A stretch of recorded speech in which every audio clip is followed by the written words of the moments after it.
Assalamualaikum semuanya, terima kasih udah klik video ini. Buat kalian yang baru mampir, selamat datang di channel Art Story, tempat di mana cerita-cerita horor dari pelosok Indonesia akan membawa kalian masuk ke dunia yang gak semua orang berani sentuh. Cerita kali ini, bukan sekadar cerita, tapi ada sesuatu yang mungkin akan ikut ngeliatin kalian selama nonton. Jadi, siap-siap dan jangan lupa, kalau merinding, itu tandanya kamu nggak sendirian. Oke, langsung aja ke ceritanya. Namaku Reza, umurku 25 tahun. Aku lahir dan besar di Malang, tapi sejak SMA udah sering naik motor keliling Jawa. Touring, camping, kadang cuma cari angin. Dulu waktu masih kuliah, aku punya dua teman dekat, Rian dan Fajri. Kita bertiga udah kayak saudara, dan yang paling sering kita lakuin bareng adalah, ya, touring motor. Suatu hari, entah siapa yang nyaranin duluan, kita kepikiran buat jalan-jalan ke timur, ke Banyuwangi. Rian nyeletuk kalau ada tempat seru buat camping, namanya Alas Purwo. Katanya hutan itu gede banget, masih alami, dan sepi. Pas banget buat cari ketenangan. Tapi begitu dia ngomong nama itu, aku langsung teringat sesuatu. Alas Purwo bukan hutan sembarangan. Dari kecil, aku udah sering dengar cerita-cerita serem soal tempat itu. Katanya tempat itu salah satu yang paling angker di Indonesia. Banyak yang bilang di sana itu pusatnya makhluk halus. Bahkan ada yang percaya itu tempat kerajaan gaib. Tapi ya, makin dibilang angker, makin bikin penasaran, kan? Aku setuju langsung, dan Fajri juga ikut. Kita bertiga mulai atur rencana. Rian siapin tenda, Fajri urus logistik, dan aku bagian nyari jalur lewat Google Maps. Rencana kami adalah berangkat pagi dari Malang, terus jalan santai sampai masuk daerah Banyuwangi sore atau malamnya, terus camping 2 hari di area yang dekat hutan, tapi masih aman buat didirikan tenda. Nggak terlalu dalam, biar nggak nyasar. H1 sebelum berangkat, aku mampir ke rumah Pak D. Dia itu kakak dari ibuku, tinggal di daerah Jember, nggak jauh dari kawasan Alas Purwo. Aku sekalian pamit dan minta saran jalur biar nggak nyasar. Awalnya dia senyum-senyum aja, tapi begitu aku bilang mau camping dekat Alas Purwo, ekspresinya langsung berubah. "Reza, kamu beneran mau masuk sana?" Katanya pelan. "Iya Pak D, cuma deket-deket aja kok. Nggak masuk terlalu dalam." Pak D duduk diam sebentar, lalu dia ngomong sesuatu yang sampai sekarang masih terngiang-ngiang di kepalaku. "Kalau kamu lewat pohon beringin di tengah jalan hutan itu, jangan pernah lihat ke atas. Apapun yang terjadi, jangan lihat." Aku sempat bingung. "Kenapa, Pak D?" Dia nggak langsung jawab, matanya menatap kosong ke arah jendela. Lama, akhirnya dia cuman bilang, "Pokoknya jangan. Nanti kamu ngerti sendiri." Aku sempat ketawa waktu denger itu. Maksudnya gimana sih? Kayak apa sih pohon beringin doang sampai segitunya? Tapi karena Pak D kelihatan serius, aku iyain aja sambil mikir, ya udahlah, ini cuma mitos lokal, mungkin biar kita lebih hati-hati aja. Besoknya, kita bertiga berangkat pagi-pagi. Cuaca cerah banget. Rian bawa motor sport, Fajri motor trail, dan aku pakai motor touring kesayangan. Sepanjang jalan, kita santai, mampir warung, ngobrol ngalor ngidul, sambil sesekali dengerin lagu dari speaker portable yang dibawa Rian. Jam 5 sore, kita udah mulai masuk ke wilayah yang lebih sepi. Jalannya sempit, kanan kiri udah mulai rapat sama pohon-pohon tinggi. Di sini sinar matahari mulai sulit masuk, suasana berubah drastis. Dari yang tadinya ceria dan terang, jadi remang-remang dan agak lembab. Ini udah deket ya sama Alas Purwo?" Tanya Fajri sambil ngelirik GPS di HP-nya. "Kayaknya sih iya, tinggal 2 kilometer lagi," jawab Rian. Aku diem aja, mulai nggak enak hati. Entah kenapa, makin dalam kita masuk, makin berasa kayak diawasi. Angin udah nggak berhembus, tapi daun-daun pohon tetap bergerak. Kayak ada yang jalan di atas sana. Tapi aku buang pikiran itu jauh-jauh. "Jangan mikir aneh-aneh, Reza." Setelah beberapa ratus meter, kita sampai di tikungan, dan di sanalah aku lihatnya. Pohon beringin, besar banget, batangnya gede, akarnya mencuat dari tanah kayak tangan-tangan besar. Daunnya lebat, sampai nutupin sebagian langit. Di bawahnya, ada sesajen. Beneran, ada bunga melati, dupa yang masih nyala, dan air putih di gelas kecil. Seketika, aku keinget omongan Pak D. Jangan lihat ke atas. Langkahku berhenti. Tapi anehnya, Malah Rian yang kayak nggak ada rasa takut. Dia nyamperin pohon itu, berdiri persis di bawahnya. Ini ya pohonnya, beringin tua, katanya. Fajri mendekat, tapi dia kelihatan agak cemas. Reza, ini benar yang dimaksud Pak De kamu. Aku ngangguk pelan. Iya, katanya jangan lihat ke atas. Rian malah ketawa. Lah, emang kenapa sih? Di atas siapa sih? Tarsan. Aku mulai panik. Serius, Ri.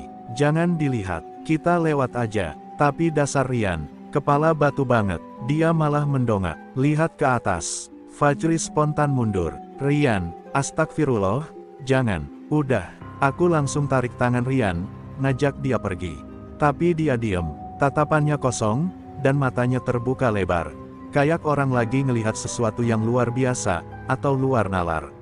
Aku tepuk pipinya. Rian, woi. Akhirnya dia merem sebentar, terus ngedip pelan. Gue, kayak ngelihat cewek, dia nari, di atas sana. Aku langsung merinding. Fajri juga pucat. Kita bertiga diem. Bener-bener diem. Bahkan suara burung pun gak ada. Cuma desiran angin yang dingin banget, kayak hembusan napas dari balik leher. Rian akhirnya jalan lagi, tapi dia berubah. Dari yang tadi ceria, jadi pendiam. Sesekali dia nengok ke belakang. Kayak ada yang manggil. Aku nyusul dia, sambil jaga jarak. Jujur, mulai detik itu, aku udah merasa kita bertiga masuk ke tempat yang seharusnya nggak kita jamah. Dan malam itu, jadi malam pertama yang nggak pernah bisa aku lupain. Hari itu adalah hari ketiga sejak kami berangkat dari Malang. 2 hari sebelumnya berjalan lancar. Kita sempat nginep semalam di daerah Situbondo buat istirahat, lalu lanjut lagi ke arah selatan ke wilayah Banyuwangi. Sepanjang perjalanan, suasana masih enak. Jalanan sepi tapi cukup bagus, udara juga bersih. Tapi begitu masuk ke kawasan yang mulai mendekati Alas Purwo, semuanya berubah. Awalnya biasa aja, jalan beraspal sempit tapi masih bisa dilalui 2 motor berdampingan. Tapi makin lama, kondisi jalan makin sempit dan rusak. Aspal berubah jadi batu dan tanah. Kanan kiri udah nggak kelihatan rumah penduduk sama sekali, cuma pohon-pohon tinggi yang menjulang nutupin langit. Sinar matahari mulai susah tembus. Waktu kita lewatin satu area kecil yang gelap banget, Fajri sempat bilang pelan, kayaknya kita udah masuk kawasan Alas Purwo. Aku lihat GPS di HP, bener aja. Titik kami sekarang ada di tengah-tengah area yang cuma warna hijau tua doang di peta. Nggak ada jalan, nggak ada penanda apapun, bahkan sinyal udah hilang sejak setengah jam lalu. Sejak saat itu, suasana mulai berubah.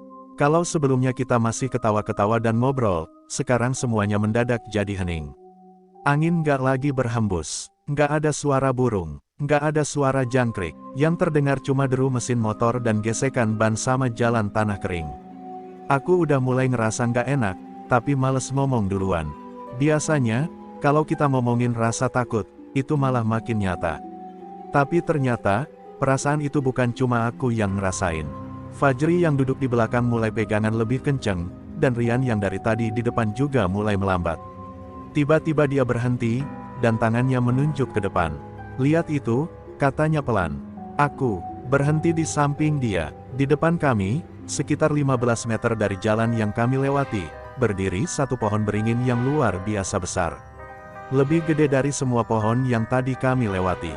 Akar-akarnya mencuat dari tanah, menjulur seperti tangan yang keluar dari bumi. Batangnya lebar banget, kalau dipeluk bertiga juga belum tentu cukup. Dan yang paling aneh, daunnya goyang-goyang sendiri, padahal angin gak berhembus sama sekali. Daun-daunnya gerak pelan, kayak ada sesuatu yang lewat atau berdiri di atas. Kami bertiga diem. Di bawah pohon itu, ada semacam batu datar, dan di atasnya ada bekas sesajen. Bungkus rokok kosong, botol air mineral kecil yang masih setengah isi, bunga melati berserakan, dan bekas dupa yang udah padam. Bau harum bunga melati langsung nyerang hidung. Bukan wangi bunga biasa, tapi semacam wangi tajam yang nempel di udara.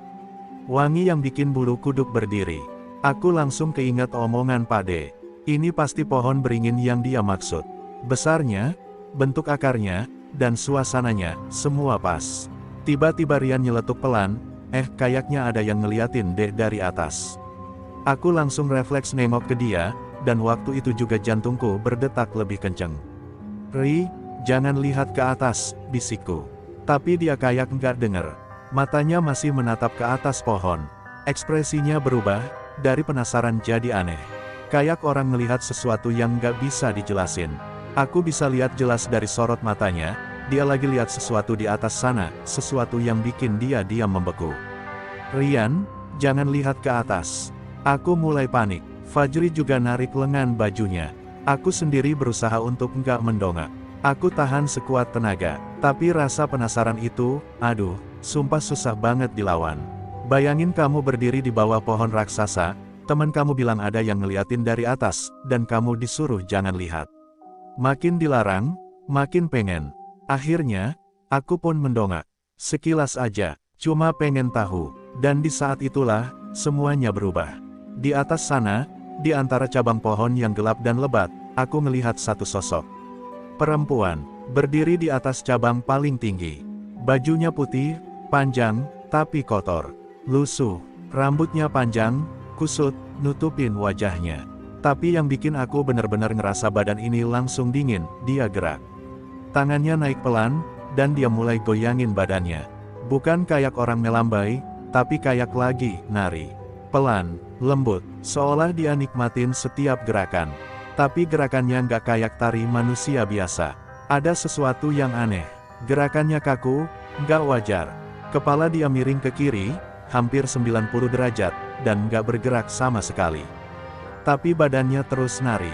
Aku nggak bisa berkedip, nggak bisa nafas. Aku ngerasa waktu berhenti. Suara hilang, dunia sunyi. Aku cuma bisa natap dia. Lalu tiba-tiba, dia berhenti. Seketika itu juga, tubuhnya diam. Gerakannya berhenti. Dan pelan-pelan, dia mendongakkan kepala. Miring, pelan banget. Dan, dia lihat ke arah aku. Mukanya, nggak ada, kosong, rata, kulit pucat yang mulus tanpa mata, tanpa hidung, tanpa mulut. Tapi entah kenapa, aku bisa ngerasa, dia senyum. Panas tubuhku langsung hilang, kakiku lemas. Aku mundur 2 langkah sambil mulutku terbuka, nggak bisa ngomong apa-apa. Fajri langsung narik lenganku dan teriak, "Reza, woi sadar." Aku merem kuat-kuat, hela nafas dalam-dalam. Waktu aku buka mata lagi, sosok itu udah nggak ada. Tapi daun-daun pohon masih goyang sendiri. Bau melati makin nyengat, sampai bikin mual. Tanpa banyak omong, Rian balik badan, langsung naik motor. Wajahnya pucat, kayak orang habis lihat malaikat maut. Aku dan Fajri nyusul. Kita bertiga kabur dari tempat itu. Nggak ada yang ngomong, nggak ada yang nanya. Tapi satu hal yang aku tahu pasti, sejak saat itu, sesuatu udah berubah. Dan kesalahan terbesar yang pernah aku lakuin adalah ngelawan rasa takut dan nurutin rasa penasaran. Karena kadang, yang di atas pohon itu memang pengen dilihat, supaya dia bisa balik ngelihat kita. Di atas pohon itu, sosok perempuan itu masih berdiri, goyang-goyang pelan kayak lagi nari dalam diam. Rambutnya panjang banget, kusut dan lebat, nutupin hampir seluruh wajahnya. Pakaiannya putih, tapi warnanya udah pudar, kusam, dan lekat seperti abis dicelup lumpur. Tapi yang paling bikin gak masuk akal adalah cara dia bergerak. Gerakannya lambat, tapi ritmis, kayak ada musik yang cuma dia sendiri yang denger. Badannya ngikutin irama yang gak ada, tapi terasa jelas di udara. Setiap gerakan kecil dari lengannya atau gerakan tubuhnya yang menggoyang, bikin udara sekitar ikut berubah, dingin banget, sampai ke tulang. Kepalanya miring ke kiri, hampir nyentuh pundaknya. Nggak bergeming, mukanya belum kelihatan jelas, tapi justru itu yang bikin makin merinding. Mataku nggak bisa lepas dari dia, meskipun setiap detik aku ngelihat, tubuhku terasa makin berat. Aku kayak ditarik, kayak ada sesuatu yang minta aku buat terus lihat, lebih lama, lebih dalam. Seakan kalau aku berhenti lihat, sesuatu yang buruk bakal terjadi. Tapi anehnya, makin aku tatap, makin dalam rasa takut yang muncul. Bukan takut biasa, ini lebih ke arah panik campur bingung, kayak otakku sendiri nolak apa yang sedang kulihat, tapi tubuhku nggak bisa nurut. Tiba-tiba, Rian teriak panik, lari. Dia yang dari tadi juga ngelihat ke atas, langsung muter badan dan lari ke arah motornya. Suaranya kayak membangunkanku dari hipnotis. Tapi belum sempat aku bergerak, Fajri teriak dari belakang, suaranya serak dan gemetar, "Reza, jangan lihat lagi." Tapi terlambat, perempuan itu berhenti nari. Sekejap, Tubuhnya membeku, kayak patung. Hanya daunnya yang masih goyang karena getaran dari gerakan terakhir tadi. Aku masih bengong, napas mulai sesak, dan jantung berdebar makin cepat. Lalu perlahan, dia mendongakkan kepala. Gerakannya sangat pelan, tapi jelas. Aku bisa lihat rambutnya melorot turun, membuka bagian wajah yang sebelumnya ketutup. Dan di saat itulah aku ngerasa darahku berhenti ngalir. Mukanya kosong, bener-bener rata, nggak ada mata, nggak ada hidung, nggak ada mulut, kulitnya putih pucat kayak kertas. Tapi yang bikin aku ngerasa mau muntah adalah, walaupun nggak ada mata, aku ngerasa dia lagi ngelihat langsung ke dalam mataku. Tatapan tanpa mata itu jauh lebih mengerikan daripada apapun yang pernah aku bayangin sebelumnya. Dan yang paling nggak masuk akal, aku bisa ngerasa dia lagi senyum. Gimana mungkin muka tanpa mulut bisa senyum? Tapi itulah yang aku rasain. Ada semacam tekanan dari wajahnya, kayak otot yang bergerak ke arah senyum, tapi nggak ada yang kelihatan. Tapi tubuhku ngerti, aku tahu, dia sedang tersenyum ke arahku. Senyum yang bukan manis, tapi senyum licik, penuh ejekan. Senyum yang bilang, kamu udah lihat aku, sekarang kamu milikku. Kakiku lemas, aku jatuh duduk di tanah. Badan gemetar, tanganku dingin, sampai-sampai aku nggak bisa nahan handlebar motor yang cuma 2 meter di depan. Fajri buru-buru narik tanganku, nyoba bangunin aku dari semacam trance. Reza sadar, woi sadar, jangan lihat ke atas lagi. Aku nggak jawab, nggak bisa, tenggorokanku kering, badanku kaku, tapi perlahan-lahan, aku mulai bisa narik napas lagi. Masih terengah, tapi cukup buat ngelawan rasa dingin yang merambat dari leher ke tulang belakang. Fajri bantuin aku berdiri, matanya terus lihat ke sekitar, kayak takut kalau sosok itu muncul di belakang kami. Kita harus pergi sekarang, katanya cepat. Suaranya berubah. Biasanya dia tenang dan bercanda, tapi sekarang terdengar seperti orang yang habis lari dari maut. Aku ngangguk lemah, kaki masih gemetar, tapi kupaksain naik ke atas motor. Mesin motor masih nyala, untungnya. Rian udah duluan jalan, dan kita langsung nyusul, ngebut di jalan sempit itu tanpa ngomong satu kata pun. Debu beterbangan, ranting pohon nyambit helm kami beberapa kali, tapi nggak ada yang peduli. Sepanjang jalan keluar dari hutan itu, aku ngerasa hawa di sekitar jadi aneh. Kayak ada sesuatu yang ngikutin dari belakang. Sesekali aku berani ngelirik spion, dan setiap kali aku lihat, aku ngerasa bayangan putih panjang itu ada di ujung pandangan. Jauh, tapi jelas, sosok perempuan itu. Dia berdiri diam, ngikutin kami dari kejauhan. Tapi anehnya, dia nggak kelihatan semakin jauh. Kayak jaraknya tetap selalu ada di belakang kami. Sampai akhirnya kami nemuin percabangan jalan yang lebih lebar, dengan sinyal HP mulai muncul lagi. Kami berhenti di pinggir jalan, di depan papan kayu bertuliskan, "Selamat datang di kawasan Alas Purwo." Lucunya, kami malah berhenti setelah keluar, bukan sebelum masuk. Aku turun dari motor, ngelepas helm, dan langsung duduk di pinggir jalan, napas ngos-ngosan, jantung masih berdebar kenceng.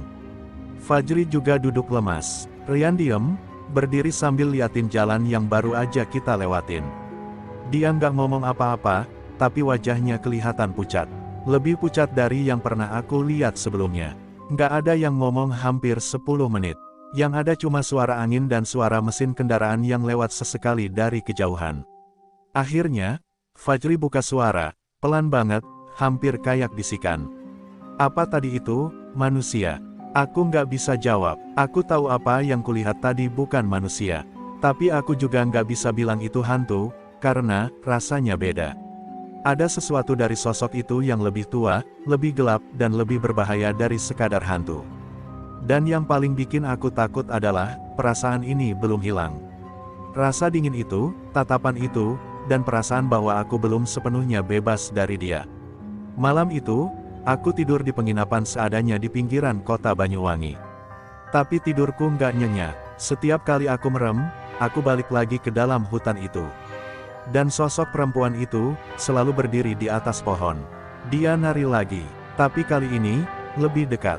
Setelah kejadian itu, aku nggak ingat apa-apa lagi. Yang terakhir ku ingat cuma wajah perempuan itu yang rata dan seakan tersenyum ke arahku. Setelah itu gelap, aku bangun dengan kepala pusing, leher kaku, dan napas berat. Pas mataku mulai bisa fokus, aku baru sadar, aku udah ada di dalam tenda. Udara dingin, langit malam kelihatan sedikit dari sela kain tenda yang nggak ditutup rapat. Di luar, suara binatang malam sayup-sayup terdengar, tapi nggak kayak biasanya. Suaranya pelan banget, kayak takut bersuara terlalu keras. Angin malam berhembus pelan, dan aroma khas tanah lembab masih tercium. Aku duduk perlahan, nahan pusing di kepala. Fajri langsung nyamperin, wajahnya cemas banget. "Reza, lo sadar juga akhirnya," katanya sambil narik napas lega. Aku cuma ngangguk pelan. "Gue, pingsan ya." Dia duduk di sampingku. "Bukan pingsan, bro. Lo berdiri di bawah pohon itu hampir sejam. Lo diem, matamu kosong." Gue teriak-teriak, lo nggak respon. "Rian sampai nekat balik buat narik lo. Tapi lo berat banget, kayak ada yang nahan. Baru setelah itu lo jatuh sendiri, terus kita gotong ke sini." Aku ngusap wajahku. Rasanya berat banget, badan pegal semua, tapi lebih dari itu, kepalaku penuh. Penuh gambar-gambar aneh, perempuan itu, pohon itu, senyuman aneh tanpa mulut itu. Semuanya masih nempel jelas di otakku. Dan makin aku berusaha ngelupain, makin kuat gambarnya muncul. Kayak dia nggak mau dilupakan. Malam itu, aku sama sekali nggak bisa tidur. Setiap kali aku pejam mata, aku balik lagi ke tempat itu. Tapi bukan lewat mimpi, rasanya lebih kayak ditarik. Aku bisa ngerasain tanah basah di kakiku, aroma melati menyengat di hidungku, dan suara daun kering yang keinjak. Aku berdiri lagi di bawah pohon itu, tapi kali ini lebih gelap. Langit malamnya hitam pekat, dan perempuan itu masih di atas. Tapi dia nggak berdiri diam. Dia makin mendekat, makin rendah, kayak turun dari dahan ke dahan, perlahan, goyang, nari tanpa suara. Mukanya masih sama, rata, tapi aku bisa ngerasain amarahnya. Dingin, mengancam. Dia nari bukan karena senang, tapi karena itu cara dia manggil. Setiap aku buka mata, aku ada di dalam tenda. Tapi begitu aku pejam lagi, aku balik ke sana. Terus gitu sepanjang malam, nggak ada suara dari luar, dan Fajri tidur setengah duduk di dekat pintu tenda sambil megang senter. Dia juga kayaknya nggak sepenuhnya tidur. Pas pagi datang, matahari masih malu-malu muncul dari balik kabut tipis. Suasana masih sepi, tapi begitu aku bangun dan jalan ke arah air buat cuci muka, Fajri tiba-tiba manggil panik. "Reza, leher lo kenapa?" Aku spontan ngeraba leherku. "Sakit." Pas aku lihat pakai kamera HP, aku langsung kaget. Ada bekas merah melingkar di leher. Panjang dan jelas, kayak bekas cekikan, tapi bukan dari tangan manusia. Bentuknya terlalu besar dan nggak beraturan. Lebih mirip kayak akar pohon atau tali tua. Aku langsung duduk lemas. Nafasku sesak lagi. "Lo lihat ini, Fajri. Gue diapain semalam?" Dia duduk di sebelahku. "Semalam gue dengar suara ketawa cewek, dari arah pohon itu. Tapi pelan banget, nggak kayak manusia. Suara ketawa tapi kayak tercekik. Nggak nyampe, bikin bulu kuduk gue berdiri semua. Aku nggak bisa ngomong apa-apa. Rasa takut yang semalam masih nempel.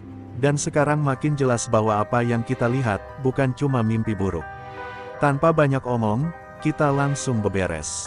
Rian juga udah nggak banyak bicara. Sejak semalam dia diem terus, matanya kayak orang yang ngalamin trauma berat. Biasanya dia paling ribut, paling banyak komentar, sekarang bener-bener berubah. Dia bantu beresin tenda pelan-pelan, tapi nggak ngomong sepatah kata pun. Setelah semua siap, kita naik motor lagi, siap buat balik. Tapi ternyata, itu bukan akhir masalah. Kita jalan pelan, lewat jalur yang sama kayak waktu masuk. Tapi anehnya, suasananya beda. Jalanan yang tadi harusnya tanah dan batu, sekarang lebih lembab, dan sebagian kayak berlumpur. Kabut juga mulai turun walaupun masih pagi. Pohon-pohon yang kita lewatin juga kelihatan asing. Padahal, mestinya kita udah hafal jalurnya. Aku buka GPS. Nggak ada sinyal, peta kosong. Titik lokasi kita nggak gerak sama sekali. Padahal kita udah jalan hampir setengah jam. Tapi jalurnya kayak nggak maju-maju. Malah, kita berasa muter-muter di tempat yang sama. Fajri yang di belakang mulai panik. Kita tadi udah lewatin pohon ini kan?" Aku lihat ke arah yang dia tunjuk. Pohon besar dengan akar menjuntai. Dan iya, itu pohon yang tadi pagi juga kita lewatin pas baru mulai jalan. Aku yakin banget, karena ada goresan aneh di batangnya. Bentuknya kayak bekas cakaran panjang. Aku langsung berhenti. Nafasku makin cepat. Kita muter. Ryan diem, tapi wajahnya panik. Dia ngebanting setangnya, muter balik arah. Kita ikutin, berharap nemu jalur lain. Tapi 15 menit kemudian, kita lewatin pohon itu lagi. Yang sama, goresannya masih ada. Akar-akar besarnya masih menjulur ke arah jalan. Perasaan gak enak makin jadi. Suara-suara aneh mulai muncul, kayak bisikan dari balik pepohonan. Nggak jelas apa yang dibisikkan, tapi frekuensinya naik turun. Kadang dekat banget, kadang kayak jauh. Aku udah mulai keringetan dingin. Di spion motor, aku beberapa kali lihat bayangan putih di kejauhan. Tapi setiap noleh ke belakang, nggak ada apa-apa. Ryan tiba-tiba berhenti dan turun dari motornya. Dia berdiri di tengah jalan, tubuhnya gemetar. Gue ngerasa kita nggak bakal bisa keluar, bro. Aku turun juga, nyamperin dia. Jangan ngomong gitu, Ri. Jangan panik, kita pasti bisa keluar. Tapi dia geleng. Gue denger dia, di kepala gue. Dia manggil gue. Aku merinding. Fajri nyamperin sambil bawa botol air, nyiram muka Ryan yang mulai pucat kayak mayat. Sadar, Ri. Ini bukan tempat kita. Kita harus keluar. Aku langsung pegang HP, nyoba rekam jalur yang kita lewatin, siapa tahu bisa dibandingin nanti. Tapi anehnya, kamera HP nge-lag, layarnya gelap, dan saat nyala, gambar yang terekam cuma satu, sosok perempuan berdiri jauh di belakang kami. Di bawah pohon beringin yang sama. Tapi kami nggak lagi di sana. Kami udah jauh. Kami udah ninggalin tempat itu. Atau, mungkin belum. Kami udah nyoba segala cara buat keluar dari hutan itu. Berkali-kali muter arah, nyoba jalan yang beda, bahkan sempat berhenti buat ngatur napas dan nyusun strategi, tapi tetap aja, jalannya muter ke tempat yang sama. Tiap kali aku cek GPS, titik kami nggak geser sama sekali. Padahal udah hampir sejam lebih kami jalan naik motor. Tapi garis biru di peta kayak tersedot ke satu titik dan muter-muter di situ. Dan yang paling nyeremin, setiap kali kami lewatin titik yang sama itu, pohon beringin besar tadi selalu ada di sisi jalan. Padahal mustahil, itu pohon, lokasinya seharusnya cuma satu.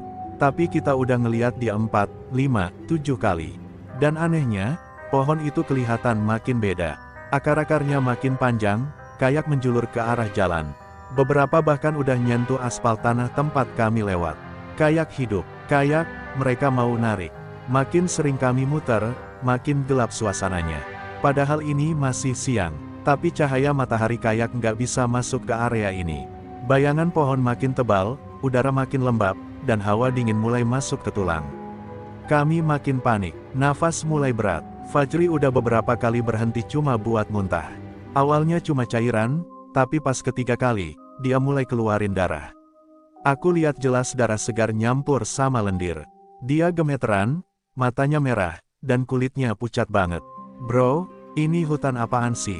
Katanya pelan, suaranya hampir hilang. Ryan juga nggak lebih baik. Dia diem total, nggak bilang sepatah kata pun sejak sejam terakhir. Tapi bukan karena dia nggak mau ngomong, dia nggak bisa ngomong. Kayak suaranya hilang. Dia buka mulut, tapi nggak ada suara keluar. Aku lihat dia panik, coba teriak, tapi suaranya nggak muncul. Dia cuma bisa neken dadanya, dan air matanya netes sendiri. Ryan, yang biasanya paling berani, sekarang jadi kayak boneka kosong. Sementara aku merasa kayak otakku mulai error. Suara perempuan itu, yang di pohon, makin jelas. Tapi bukan dari luar, dia bisik dari dalam kepalaku. Suaranya lembut, tapi dingin. Kayak ada yang nyusup ke ruang pikiranku, dan duduk nyaman di sana. Setiap aku kelipin mata, aku bisa lihat dia. Bukan mimpi, bukan halusinasi. Dia ada di balik kelopak mataku. Diam, berdiri, nunduk kadang goyang pelan. Tapi mukanya masih sama, rata, nggak punya mata, nggak punya mulut. Tapi aku bisa ngerasain ekspresinya. Dia marah, tapi bukan marah biasa. Ini marah yang udah lama, kayak dendam. Kepalaku berat, setiap kali aku mau buka mata, rasanya kayak ditahan. Tapi kalau aku tutup mata, dia muncul lagi. Lebih dekat, aku nggak tahu mana yang lebih menakutkan, lihat hutan ini, atau lihat dia. Akhirnya kami berhenti, bukan karena capek, tapi karena jalan di depan benar-benar ketutup sama akar besar yang tadi nggak ada. Akar itu tebelnya segede paha orang dewasa, menjulur dari sisi kanan jalan ke kiri, dan di atasnya, ada sosok perempuan itu. Berdiri di tengah akar, sambil nunduk. Bajunya masih putih lusuh, tapi sekarang makin kelihatan kayak basah kuyup. Rambutnya panjang, nempel di wajah yang masih kosong. Fajri jatuh duduk sambil pegangan pohon, lalu muntah darah lagi. Kali ini, lebih banyak. Aku langsung samperin dia, tapi dia dorong aku pelan. Udah? Bisa, gue ngerasa dia masuk ke tubuh gue, suaranya pelan banget, hampir kayak bisikan. Sementara Rian, dia jalan pelan ke arah perempuan itu. Matanya kosong, kayak orang kesurupan. Aku panggil dia, tapi dia nggak noleh. Aku kejar dia, tarik lengannya. Tapi dia ngerangkulku, dan berbisik, suaranya berat banget, bukan suara Rian. Dia udah lihat kamu, Reza. Kamu harus ikut, nggak bisa kabur lagi. Jantungku langsung ngedeg-degan nggak karuan. Aku dorong Rian, jatuh ke tanah, dan aku mundur pelan. Rian langsung bangun lagi tanpa ekspresi, dan berdiri tegak ngadep ke arah perempuan itu. Aku ngerasa kayak semua arah tertutup. Semua jalan buntu, nggak ada pilihan. Aku duduk di tanah, megang kepala yang berasa mau pecah. Suara itu muncul lagi, pelan, jelas, dari dalam kepala. Kenapa kamu lihat aku? Kalimat yang sama, diulang-ulang, sampai rasanya kayak palu yang nyampein hukuman. Aku tutup telingaku, tapi suara itu nggak hilang. Malah makin kuat. Kenapa kamu lihat aku? Kenapa kamu lihat aku? Akhirnya aku sadar, dia nggak pengen aku keluar. Dia pengen aku tetap di sini. Bukan karena aku salah, tapi karena aku udah lihat. Dan sekarang, dia nggak akan ngelepas aku. Dia pengen aku terus lihat dia. Selamanya, aku merangkak ke arah motor, nyoba nyalain mesin. Tapi tanganku gemeteran, mataku kabur. Suara dari pohon makin keras. Bukan suara satu orang, tapi banyak. Kayak puluhan suara perempuan bersamaan, ngomong di otakku. Semua ngucapin kalimat yang sama. Terus dan terus. Aku nggak bisa mikir. Aku cuma bisa dengar. Kenapa kamu lihat aku? Dan makin aku lawan, makin kuat mereka. Di tengah kekacauan itu, Fajri tiba-tiba berdiri, setengah goyah, dan nyalain motornya. Aku nggak tahu dia dapat tenaga dari mana, tapi dia tarik gas sekenceng-kencengnya, dan nabrak akar besar yang ada di jalan. Motor kebanting, dia jatuh ke tanah, dan nggak gerak. Aku teriak manggil dia, tapi belum sempat lari nyamperin, sosok perempuan itu hilang dari atas akar. Kayak kabut yang disapu angin. Dan anehnya, jalan di depan tiba-tiba kebuka. Rian pingsan. Aku seret dia ke arah motor, sisa tenaga terakhir. Fajri, dia nggak bangun. Tapi nafasnya masih ada, pelan, tapi ada. Tanpa mikir, aku gas motor. Lewatin akar-akar yang mulai mengecil. Jalanan mulai kebuka, dan akhirnya, sinyal GPS muncul lagi. Peta bergerak, matahari terasa muncul lagi. Tapi di spion, aku masih lihat dia.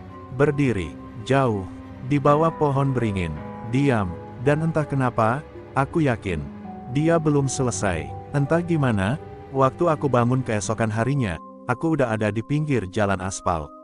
Pinggir jalan yang beneran, jalan umum, ada tiang listrik, ada suara truk lewat, sinar matahari nyorot langsung ke mataku. Rasanya kayak abis mimpi panjang yang aneh, tapi begitu aku bangun sepenuhnya, rasa aneh itu berubah jadi horor. Aku sendirian, nggak ada Rian, nggak ada Fajri, nggak ada motor mereka, nggak ada tenda, nggak ada bekas api unggun, nggak ada jejak kalau kita pernah camping di tengah hutan itu.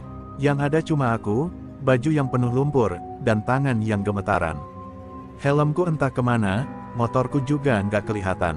Aku berdiri lemas, kepala masih berasa berat, dan tenggorokan kering banget. Aku langsung nyetop mobil pertama yang lewat. Untungnya supirnya orang baik. Dia sempat kaget lihat keadaanku yang lusuh dan dekil, tapi dia mau bantu. Aku minta tolong diantar ke kantor polisi terdekat. Di kantor polisi, aku cerita semuanya. Tentang aku dan dua temanku yang masuk lewat jalur dekat Alas Purwo, tentang pohon beringin, tentang kami yang muter-muter, dan tentang kejadian-kejadian aneh yang kami alami. Aku berharap ada yang ngerti, atau setidaknya percaya. Tapi reaksi mereka malah bikin aku makin takut. Salah satu polisi yang dengar ceritaku langsung pasang ekspresi aneh. Dia saling tatap-tatapan sama temannya. Lalu dia bilang, "Mas, jalur yang Mas maksud itu udah lama ditutup. Udah belasan tahun gak dipakai, dan konon gak ada akses lagi ke situ." Aku bilang aku masuk dari jalur itu. Aku yakin, aku bahkan sebutin patok kayu dan batu penanda di depan pintu hutan. Tapi mereka cuma geleng kepala. Katanya, itu cuma tinggalan lama. Nggak ada orang yang bisa masuk sejauh itu. Hutan di situ udah kayak labirin. Nggak ada yang berani masuk kecuali orang-orang tertentu. Aku nyerah jelasin. Aku minta mereka bantu cari Rian dan Fajri. Mereka catat laporan, tapi aku bisa lihat jelas di wajah mereka nggak yakin sama ceritaku. Akhirnya aku dijemput keluarga, dan sejak itu, hidupku berubah. Hari-hari pertama setelah pulang, aku susah tidur. Setiap nutup mata, aku masih kebayang wajah itu. Atau lebih tepatnya, muka yang gak punya wajah. Perempuan itu, dengan rambut panjang dan baju lusuh, terus muncul di mimpiku. Kadang dia cuma berdiri diam di pojokan. Kadang dia nari, goyang pelan kayak waktu di pohon. Tapi setiap kali aku mimpiin dia, aku bangun dengan badan keringetan dan leher kram. Kadang, aku juga ngerasa dia berdiri di belakangku. Nggak sering, tapi cukup bikin aku trauma. Pernah suatu malam, aku lewat taman kota, dan aku ngelewatin pohon beringin besar. Saat itu juga, bulu kudukku berdiri. Udara mendadak dingin, dan entah kenapa, aku ngerasa kayak ada yang ngeliatin aku dari atas. Kayak ada mata tak kasat mata yang ngintip dari balik daun-daun. Aku langsung nunduk dan jalan cepat-cepat keluar dari situ. Tapi, semakin aku menghindar, semakin sering dia muncul. Di mimpi, di bayangan kaca, bahkan kadang suara bisikannya muncul samar-samar pas aku lagi sendiri. "Kenapa kamu lihat aku?" Suara itu terus terngiang di kepala. Sama seperti di hutan waktu itu.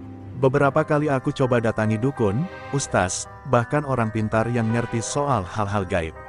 Ada yang bilang aku diganggu karena melanggar batas. Ada yang bilang aku ditandai. Tapi yang bikin aku makin merinding adalah satu hal yang dikatakan oleh seorang kakek tua yang katanya bisa melihat lebih dalam. Dia bilang begini, "Kamu ngelihat sesuatu yang gak seharusnya kamu lihat. Dan sekarang, dia tahu kamu. Dia nggak akan berhenti sampai kamu benar-benar lupa, atau ikut bersamanya." Aku nanya maksudnya gimana, tapi kakek itu cuma tersenyum kecil, lalu menyuruhku untuk nggak pernah deket-deket pohon beringin lagi. Apalagi kalau beringin itu sepi dan besar. Kalau kamu merasa ada yang ngeliatin dari atas, jangan pernah lihat ke atas. Jangan sekalipun, katanya sambil serius. Sejak saat itu, aku mulai sadar, mungkin aku yang salah. Mungkin aku yang buka pintu ke hal yang seharusnya dikunci rapat. Dan mungkin, Rian sama Fajri, mereka yang jadi bayar harganya. Aku nggak tahu mereka sekarang di mana. Nggak ada kabar. Polisi bilang kemungkinan mereka tersesat atau kabur. Tapi aku tahu, mereka nggak di dunia yang sama lagi. Aku tahu karena kadang, aku dengar suara mereka manggil namaku. Tapi bukan dari dunia nyata. Suara itu muncul di antara dengkuran mimpi dan bisikan-bisikan sunyi yang kadang mampir ke telinga. Sekarang, tiap malam aku tidur dengan lampu nyala. Bukan karena takut gelap, tapi karena gelap bikin bayangan lebih jelas. Dan aku benci lihat bayangan perempuan itu muncul di dinding. Kadang dia nari pelan, kadang dia cuma berdiri. Tapi yang pasti, dia masih di situ. Waktu terus berjalan, aku coba hidup normal, kerja, main, ketawa-ketawa sama orang lain. Tapi dalam hati aku tahu, hidupku udah berubah sejak hari itu. Aku bawa luka yang gak kelihatan, dan dihantui oleh sosok yang gak bisa diusir pakai doa biasa. Dan malam ini, aku nulis semua ini bukan buat nyari simpati. Aku cuma mau ngingetin, kalau kamu jalan-jalan ke daerah hutan, apalagi yang wingit kayak alas Purwo. Kalau kamu ngeliat pohon beringin besar di tengah jalan. Kalau kamu ngerasa ada yang ngeliatin dari atas, jangan lihat ke atas, karena kalau kamu lihat, dan dia lihat balik, kamu nggak akan bisa lupa, dan dia nggak akan berhenti ngikutin kamu. Dan satu lagi, kalau kamu dengar suara ini waktu lagi sendirian, kenapa kamu lihat aku? Jangan jawab apa-apa, jangan ngomong, jangan nengok, karena bisa jadi, dia lagi berdiri pas di belakang kamu sekarang. Terima kasih udah dengerin cerita ini sampai akhir. Gimana, masih berani tidur sendiri malam ini? Kalau kalian suka cerita-cerita horor kayak gini, jangan lupa like, komen, dan subscribe biar kamu nggak ketinggalan kisah-kisah serem lainnya. Dan ingat, kadang hal-hal yang terdengar mustahil, sebenarnya cuma nunggu waktu buat nunjukin diri.